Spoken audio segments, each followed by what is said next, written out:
Myriam, fondatrice de la plateforme J'étudie en France, et aujourd'hui je réponds à vos questions concernant les études en France.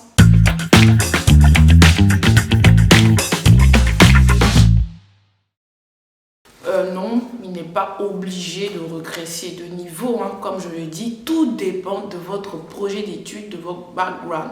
Généralement, on dit qu'il est obligé de regresser automatiquement de niveau. Non, vous n'êtes pas obligé de regresser automatiquement de niveau, c'est faux.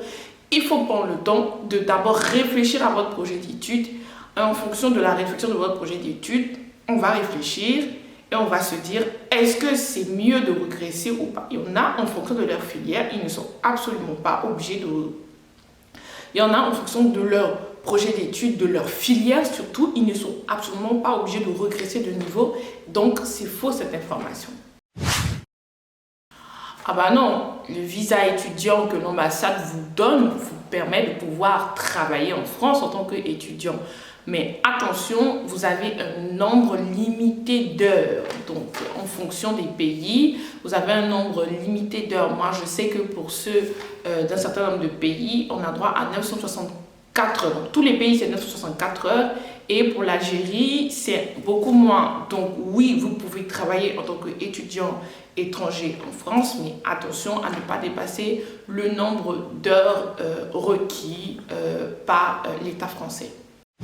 C'est faux, vous n'avez pas droit à la formation en alternance la première année, tout simplement parce qu'une loi de l'État français est sortie et elle a indiqué que pour les primo-arrivants, c'est-à-dire les étudiants qui viennent arriver pour la première année en France, donc ces étudiants-là n'ont pas le droit de faire une alternance, donc je vais l'expliquer plus tard. L'alternance, c'est de pouvoir signer un contrat avec votre employeur qui paye votre formation à l'université dans le but de pouvoir obtenir un diplôme. Donc c'est un peu une formation triangulaire, on va dire, entre l'université, l'employeur et vous. Donc c'est faux, vous n'avez pas droit à l'alternance la première année à cause de cette loi des primo-arrivants.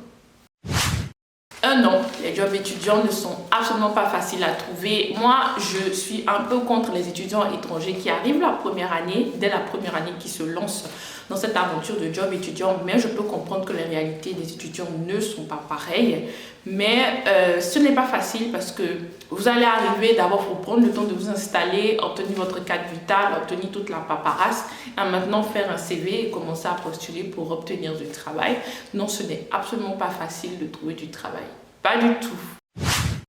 Franchement, je ne sais absolument pas qui a créé cette chose-là de dire qu'on trouve facilement... de dire qu'on trouve facilement des inscriptions en province plutôt qu'en Île-de-France. Non, c'est ce que je combats.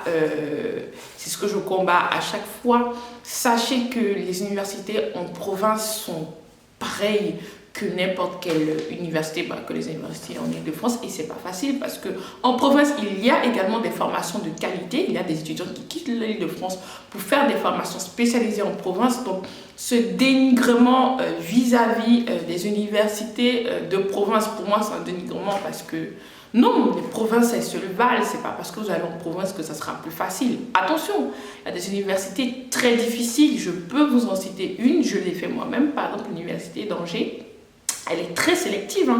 Donc attention, ne pensez pas que parce que c'est une université qui se trouve en province, donc ils seront moins regardants.